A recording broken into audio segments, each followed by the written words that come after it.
नमस्कार, आप देख रहे हैं CWB हिंदी न्यूज।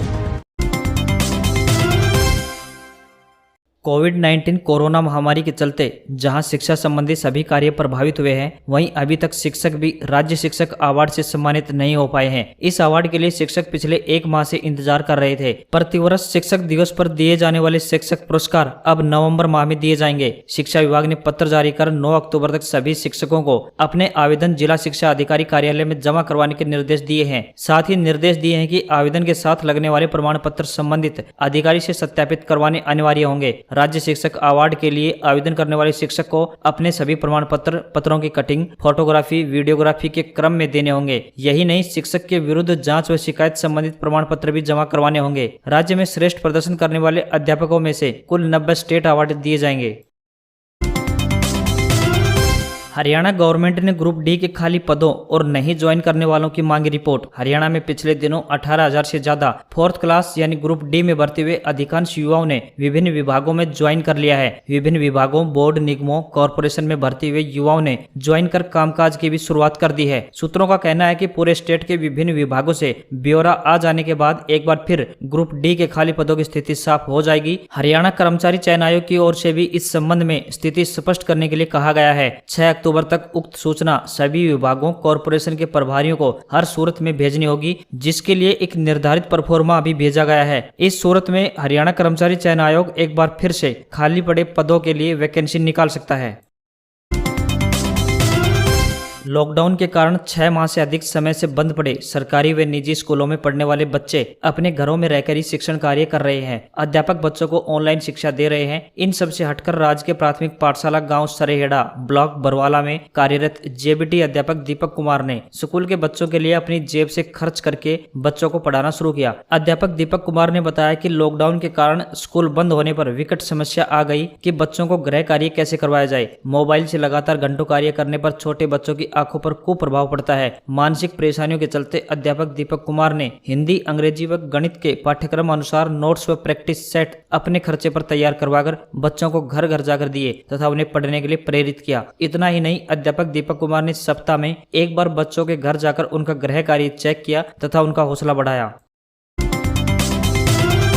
बड़ौदा उपचुनाव, कार्यकर्ता सक्रिय, लोगों में भी चढ़ने लगा चुनाव का खुमार। विभिन्न राजनीतिक दलों के कार्यकर्ता अपनी अपनी पार्टियों की हवा बनाने में लगे हैं। इसी के चलते अलग अलग गांवों में राजनीतिक पार्टियों से संबंध रखने वाले लोग सक्रिय हो चुके हैं। ऐसे लोगों ने अपने अन्य काम धंधों को साइड में रखकर चौपालों में उठना बैठना शुरू कर दिया है। एक मजे की बात यह है कि हल्के में काफी समय से चौपालों में लोगों का इकट्ठा होना भी कम हो गया है। इसके पीछे की वजह राजनीतिक तो नहीं है बल्कि सामाजिक है, क्योंकि सामाजिक स्तर पर घटते भाईचारे की वजह से चौपालों में अब कम ही लोग दिखाई देते हैं। बड़ौदा हल्के की बात करें तो मोजिज लोगों के घरों में ही बनी बैठकों में बुजुर्गों और मोजिज लोगों का जमा होता है। इन्हीं बैठकों में लोगों के बीच राजनीतिक उठापटक का दौर भी चलता रहता है। ताश के पत्ते खेलते हुए हुक्के की गुड़गुड़ाहट के साथ लोग विभिन्न राजनीतिक दलों की बात करते हैं। साथ ही नेताओं को लेकर भी बातचीत चलती है।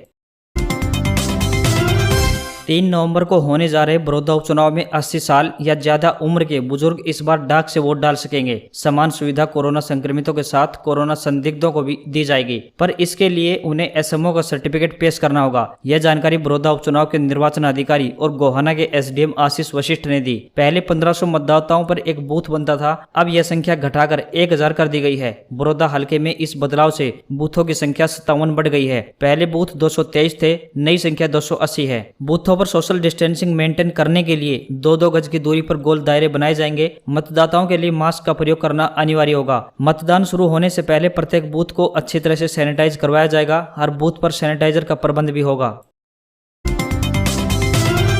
हरियाणा में 2 दिन होगी राहुल गांधी की खेती बचाओ यात्रा। कांग्रेस की बैठक में रूट फाइनल। उनकी यह यात्रा 6 अक्टूबर को पिहोवा से शुरू होगी और उसके बाद 7 अक्टूबर को करनाल में संपन्न होगी। इसको लेकर आज दिल्ली में हरियाणा कांग्रेस के नेताओं की बैठक हुई। बैठक में राहुल गांधी के हरियाणा दौरे को लेकर पूरा खाका तैयार किया गया। इस बैठक के बाद जानकारी देते हुए कांग्रेस नेता किरण चौधरी ने कहा कि हरियाणा में राहुल गांधी की यात्रा 2 दिन की रहेगी। यात्रा का रूट फाइनल कर लिया गया है। इसको लेकर आज शाम 5 बजे भी कुरुक्षेत्र में बैठक हुई। उन्होंने कहा कि राहुल गांधी की यात्रा पंजाब बॉर्डर से पिहोवा में एंटर करेगी। उन्होंने हरियाणा के गृह मंत्री अनिल विज के बयान पर भी अपनी प्रतिक्रिया दी। किरण ने कहा कि गृह मंत्री कल तक तो घुसने न देने की बात करते थे, अब उनके सुर बदल चुके हैं। उन्होंने कहा कि हमारे देश में प्रजातंत्र है, 3 काले कानून किसान को बर्बाद करेंगे।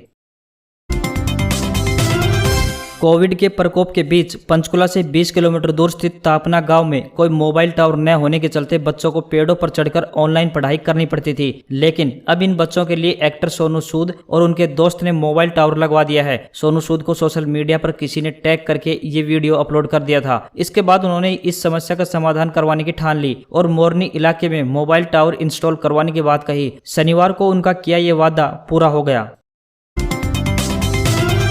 कॉलेजों में यूजी कोर्सेज में दाखिले को लेकर छात्रों द्वारा फीस भरने की प्रक्रिया जारी है। अब एक बार फिर से हायर एजुकेशन द्वारा दाखिला और फीस को लेकर नई गाइडलाइन जारी की गई है। इसमें साफ कहा गया है कि पहली मेरिट लिस्ट में नाम आने के बाद छात्र 6 अक्टूबर तक अपनी फीस ऑनलाइन जमा नहीं करवा पाता है तो दूसरी लिस्ट से उसका नाम बाहर कर दिया जाएगा। इसके बाद छात्र 13 अक्टूबर के बाद ही सीट उपलब्ध होने पर दूसरे कॉलेज में दाखिले के लिए आवेदन कर सकेगा।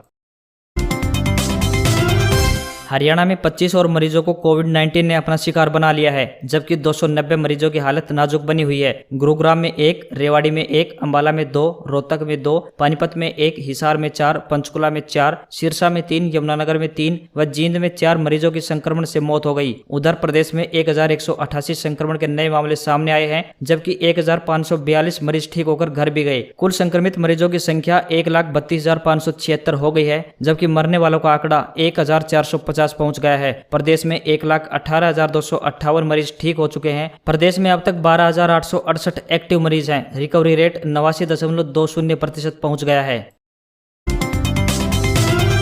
कृषि के 3 नए कानूनों का विरोध करते हुए रविवार को फिर हजारों किसानों ने हरियाणा पंजाब बॉर्डर को फिर से जाम कर दिया। दोनों राज्यों की सीमा पर कलाकार दीप सिद्धू के बुलावे पर आज भारी संख्या में लोग इकट्ठा हुए और हरियाणा पंजाब बॉर्डर सील कर दिया। इस दौरान कई कलाकार भी धरने पर मौजूद रहे। सिमरनजीत सिंह मान गुट के लोग पहले से भी यहाँ धरने पर बैठे हुए थे। हरियाणा पुलिस ने अपनी ओर से टोल प्लाजा से पहले ट्रैफिक को डाइवर्ट करने का काम किया, जिसके बाद वाहन चंडीगढ़ अथवा हिसार रोड भेजे गए। जाम होने से यात्रियों को भारी परेशानी का सामना करना पड़ा।